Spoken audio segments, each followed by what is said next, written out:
Hey, everybody. So, my guest today is Danny Wei. He is the co-founder and COO of ICwhatUC, a customer self-service support tool that uses augmented video to simplify customer-driven in-home services. So, as always, we would like to hear more of the founding story and the strategies that accelerated their growth success. Danny, are you ready to take us to the top? Absolutely. Yeah, I'm excited to be here. All right, here we go. So, the first question. Can you tell us more about who you are and ICwhatUC? How would you describe it? Yeah, absolutely. Appreciate it. My name is Danny Wei. I'm one of the co-founders and currently the COO of ICwhatUC. As Mike said in the introduction, we are a visual work platform. We actually set out to solve a really simple problem. Most of the listeners, I'm sure, have experienced something breaking in their home, calling a 1-800 number and trying to verbally explain the problem you're looking at over the phone. It's a pretty frustrating experience when something's broken. And I imagine a lot of people have also been on the other end of that phone call where they're trying to help somebody, a friend or a family member, fix something remotely. It's a bad experience for everybody involved. So we originally launched as a really simple but really powerful video calling platform. We made it really, really simple to connect with somebody. It works on any device. There's no app to download. And it allows our customers, companies like utility customers or home builders or painting companies, to connect with their end customers, the end users, and see what they're looking at, see the problem they're facing.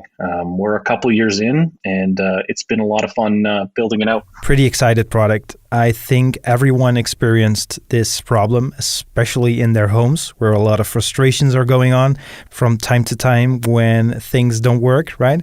Absolutely, yeah. It's for me, the origin story is my furnace broke. I'm in Calgary, Canada, so in our winters it's minus 10,000 degrees below, and it's just it took about 30 hours for a technician to come out to my house, and took about 30 seconds for that technician to fix the problem. Frustrating for me as a consumer. But the real focus for us now is focusing on that mobile workforce, right? People who drive around in trucks and fix things in person. It's also really frustrating for them to try to, somebody who's got 20 years experience who shows up at my house and sees that just a sensor needs to be cleaned and it takes 30 seconds, right? Inefficient for them, inefficient for their companies. And really the sweet spot we've found is that the mobile workforce, they want to help people. They want to get people up and running as quickly as they can. But they don't want to have to worry about privacy and security. They don't want to have to worry about having an on-brand customer experience. They don't want to have to worry about the post-call process. They just want to see the problem and see if they can fix it remotely. Of course, not everything's going to be able to fix remotely, but a lot of things can. So trying to help that mobile workforce that is used to spending all day in their vehicles to be a little bit more efficient and solve their customers' problems faster has been really enjoyable. Yeah, makes sense. It basically makes the whole process more efficient. So your co-founder is Luke, right? Luke and Guillermo Salazar, Luke Kruger and Guillermo Salazar, my two co-founders. We both, all three of us have been through the startup journey before and met in the startup community in Western Canada. Been a really great team to work with. Take us back to those days. How did you all start the business? Yeah, so we all spend time in the startup community, mentoring and advising other startups, and we were honestly sitting around one day comparing stories about. Guillermo was talking about his garage door opener being broken, and I was talking about my furnace being broken, and Luke had a similar story, and we just thought, this problem is so massive. Why isn't anybody doing anything about it? I mean, there's lots of video calling platforms out there. I mean, we all, especially in the world we live in today, with the global pandemic, we're all used to being on video calls all the time. But there's so few that are built for that mobile workforce where it's a transactional engagement. I just want to speak to this person one time because they're having a problem. I don't want to use personal tools for that. It's a business exchange. I want to have the right privacy and security tools built in. So we set off to fix it, and that's one of the things that anybody out there who's listening who's got that entrepreneurial mindset. When you see a problem and you see that nobody else is working on it, why not take a shot at fixing it yourself? And how did you get your first users to your product? Yeah, it's funny. I mean, you think back to those early days.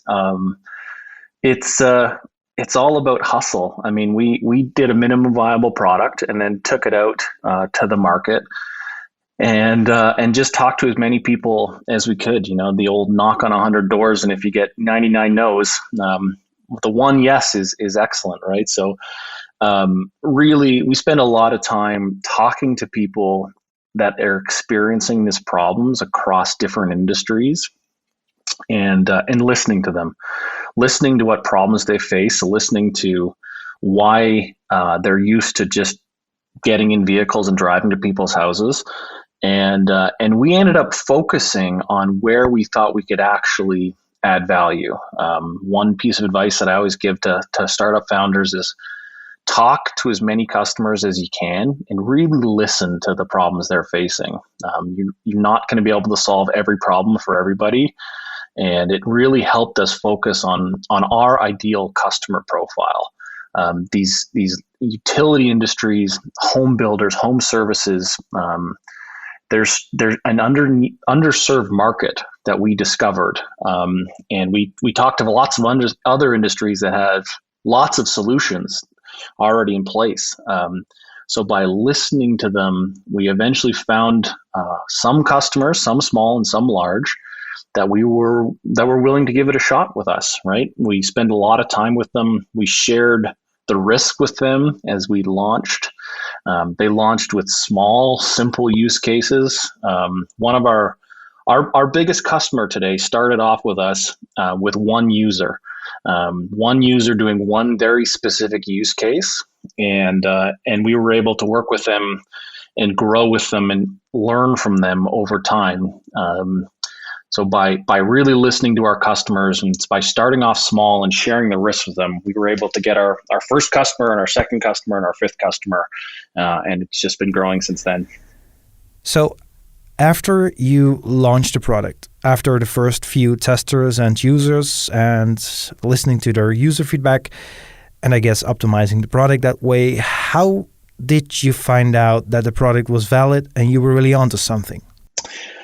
Yeah, there was a really neat turning point for us in about March or April of 2020, and there's a couple of factors that contributed to that. So we believed in this solution before COVID-19 was ever a thing, and we got our first few customers before COVID-19 was ever a thing. And but as the world started exploring remote work options, because you couldn't just show up at people's homes as regularly as you could, the really neat moment for us was that our big customers were willing to share their success stories with their industry peers.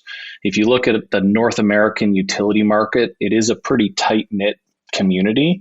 And the fact that our customers are willing to share the value and the return on investment they were getting from using ICwhatUC as a remote work platform was really a special moment. I've been through a few startups before, and at that moment when your customers are literally calling their friends at other companies and talking about the value and the benefits they're getting, that was a pretty special moment for us. Again, we were fortunate to focus on an ICP that makes a lot of sense for us, and by focusing on a couple of specific industries, we're able to get really, really good word of mouth, and that's not something that a lot of companies are fortunate to receive. So really, that was the moment where we realized this is something special, and we wanted to keep pushing.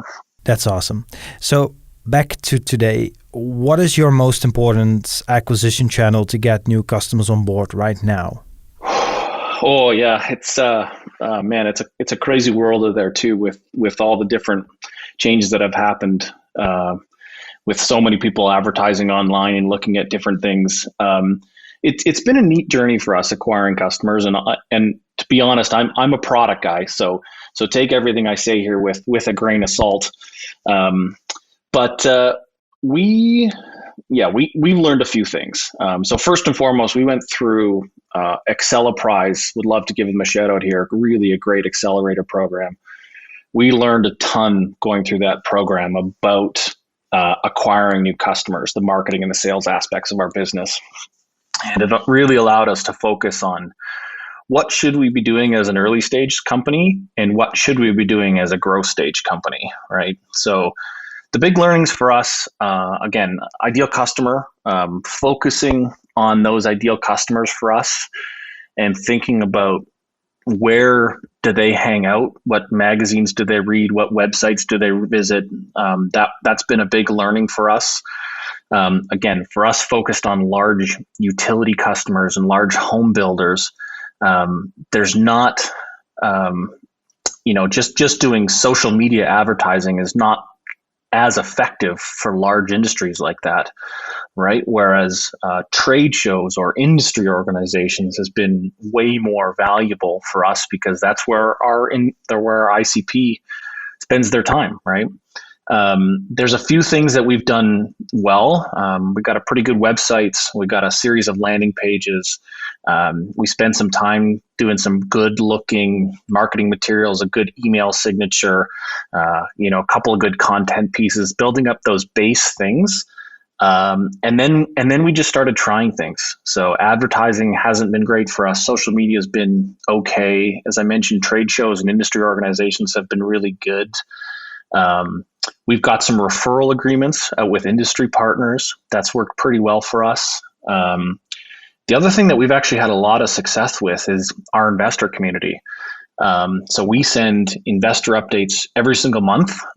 Something that's not every company does, but it's a great way to keep our investors engaged.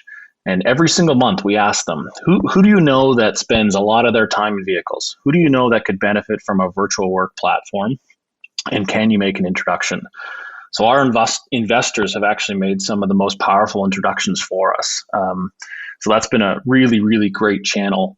I will say in 2021, we are going to try a whole bunch of new acquisition channels. We've been able to bring on some really incredible talent in this space, and I'm really excited to see where things go. But at this point, knowing which of the 11 things we're going to try in 2021 are going to work out is just a guess. So, wow, that's great. Throwing multiple strategies out and see what will stick, right? Yeah. So, being the co-founder, what is your most valuable lesson or fail up to this point? For us, so in my life overall, I'll answer this two ways. My life overall, team has been the most valuable lesson. I've started a couple of previous companies without the right team. We have an incredibly diverse group at ICwhatUC, diversity in background, diversity in culture, diversity in skill set and education, diversity in mindset or problem solving approaches. And that diversity really allows us to do things in a very different way. We're a way better company because we have brought together so many different skill sets. I've started businesses in the past with somebody who's very much like me, and that seems enjoyable, but really it hurts the business by having sort of that same approach or that same mindset for every problem. So that's great advice. Bring together a diverse team. For us at ICwhatUC, early days, we went way too broad with our product. We were trying to make ICwhatUC work for every industry. And it's why I've talked about ICP so much already today, but just such a valuable learning from one of our advisors here who said, why don't you build something that one person loves, one customer loves? And and we were going so broad. We were looking at, we had veterinarians using the platform. We had healthcare people using the platform. We had just an incredibly diverse customer base, which is excellent. It's great that everybody can get value from that. And we still have a veterinarian that's using the platform, and I'm glad they can check in on a pet remotely. But focusing on our ideal customer and building things for them so they can create the most value, they can get them the most return on investment. That's probably been our biggest lesson we learned last year. Great learnings. Makes sense. Thanks for sharing. So at what stage is ICwhatUC right now in terms of revenue, and how much time did it take to get to this point? Yeah, so it's really January of 2020 when we launched what we consider our commercial product. So we're 13 or 14 months in, and we've been incredibly fortunate to get to we're 5 figures in monthly recurring revenue, on our way to 6 figures. So it's been pretty rapid growth. I certainly would consider us in the scale up phase of our business. There's no easy time for a startup. Everybody out there who's listening who started a business knows that it's never easy. But it's nice that we landed our first customer. It's nice that we landed our 5th customer. It's nice that we have seen that growth, and being firmly in that scale up phase really is exciting. It presents a whole different set of challenges. We're onboarding staff like crazy, and ramping up new customers like crazy. The number of users we've onboarded in the last 2 weeks, I think, is more than we onboarded for the first 8 months of last year altogether. So it's a lot of fun. But yeah, that scale up phase is where I'd consider us today, and we're having a lot of fun growing with it. Sounds great. The numbers are going in the right direction. Well, great, Danny. Thanks for sharing the story behind ICwhatUC. Now, let's wrap it up with a lightning round of 6 questions to inspire others. Before we dive into today's lightning round, let's hear a quick word from a sponsor. Do you want to build your product the best way possible? Listening to user feedback is one of the best ways to do just that. Upvote provides you with feedback boards which you can use internally or share publicly with your users. It also includes a nifty product roadmap. You are getting a 10% discount when you try out their 14-day free trial and subscribe to one of their plans. Use promo code PIRATES and you are all set. Go to upvote.com and start a 14-day free trial. Now, let's go back to the interview. If you would start a SaaS today, what would be the first action to take? Focus on the problem. Find out how big the problem is. Find out who's having the problem. We as entrepreneurs love to build things. I get it. I've done it myself. But if you're building the coolest widget that doesn't solve a problem, you're going to struggle. Focus on that problem. What is some of your favorite software that you can't live without in running daily operations of ICwhatUC? Slack is probably our biggest one for sure. We use a couple of other different tools. HubSpot we use, so much. We also are into the data journey, so we're using Segment and Amplitude, some tools like that to help us understand our customers and our journey. Probably the biggest 2 wildcards are music. We have a very musical team, so we're often sharing music back and forth and sharing playlists, and Fitbit or health related apps. Given what's happening in the world, it's really easy for all of us to do 100 steps a day these days and not get enough sleep.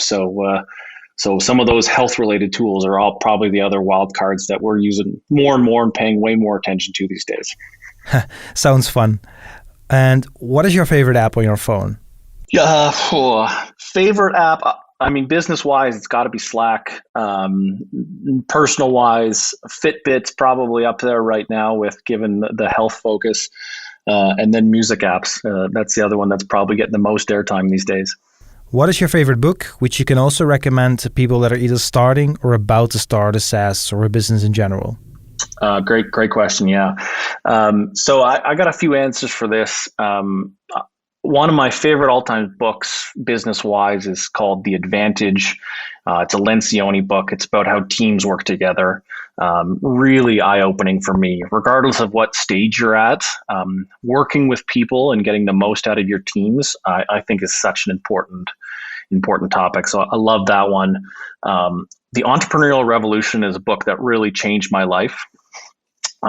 Without question, focusing on, how small businesses focusing on individual things is going to be the wave of the future. Really changed my outlook when I was starting my first company. And then the wild card I'll throw out. One of my favorite books of all time is a Chris Hadfield book. He's a Canadian astronaut. He wrote a book when he came back to Earth after spending a lot of time on the International Space Station called The Astronaut's Guide to Life on Earth.